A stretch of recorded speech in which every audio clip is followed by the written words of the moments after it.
Hey, Park Central folks. Welcome to this week's Kitchen Counter devotional. The psalm that we're given for this week is Psalm 31, and I wanted to share a little bit of it with you. The psalmist says, "In you, O Lord, I seek refuge. Do not ever let me be put to shame. In your righteousness, deliver me. Incline your ear to me. Rescue me speedily. Be a rock of refuge for me, a strong fortress to save me. Take me out of the net that is hidden for me, for you are my refuge. Into your hand I commit my spirit.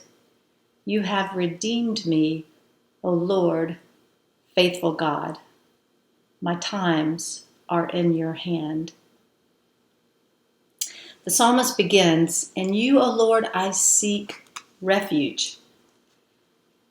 And I think in many ways we are collectively refugees right now. We have been thrust out of life as we knew it, out of our safe and dependable spaces. We have an enemy in this virus that has taken so much from us, and life will not be the same. We cannot go back. We are refugees, and like refugees, we are in a time of wandering. We do not know yet when or if we will land well and safely. We do not know yet how we will put life back together. Though the psalmist is more poetic than we are in our messy real lives, the psalmist does express what it's like to be in a real relationship with God in a time of feeling like a refugee. I love the way that Joel Lamone wrote about it. He says that the psalmist in this psalm goes back and forth between bitter complaints and sublime confidence. Bitter complaints and sublime confidence. And that sounds about right to me. In this time of wandering in this uncertain space, we go back and forth along this spectrum, this continuum of feeling and experience. On the one hand, we have times when we are stressed and worried, when we're anxious and afraid, when we just want to curl up in the bed and pull the covers over our heads, or when we just want to go back to the way it was. And so our complaints rise up in our hearts and into our words, and rightly so. Like the psalmist, we just honestly cry out, "Listen to me, God. Rescue me speedily. Get me out of this net. Deliver me. Be gracious to me, O God, because I'm depressed.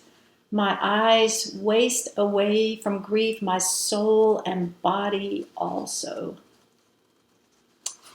And I want to add a note here that all of us experience some of these emotions.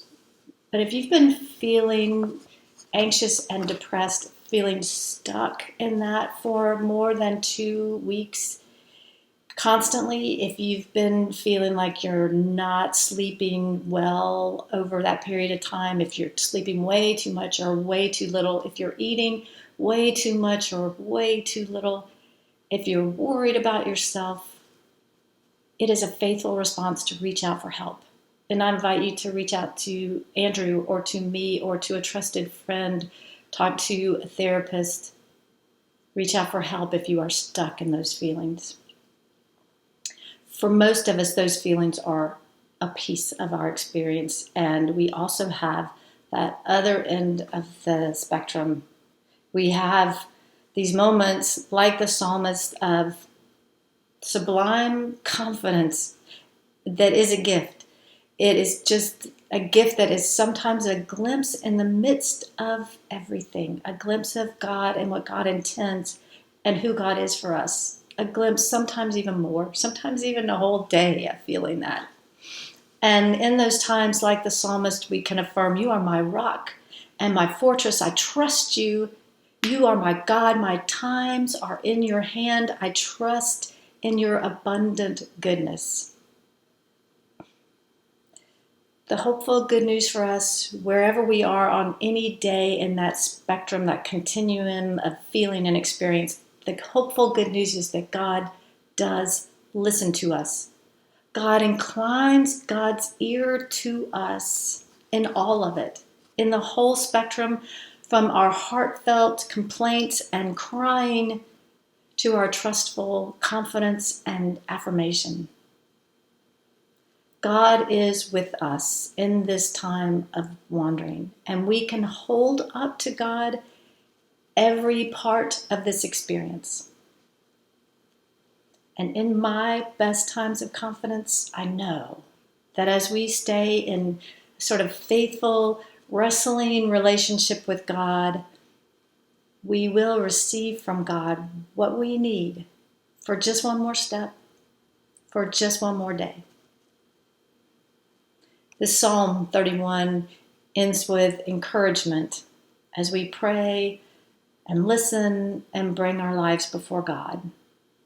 The psalmist urges us, all who wait for the Lord, be strong and let your hearts take courage. Be strong and let your heart take courage, and keep at it in prayer, and keep praying for each other and holding each other up in prayer. Take care of yourselves. May God be with you, and we'll talk again soon.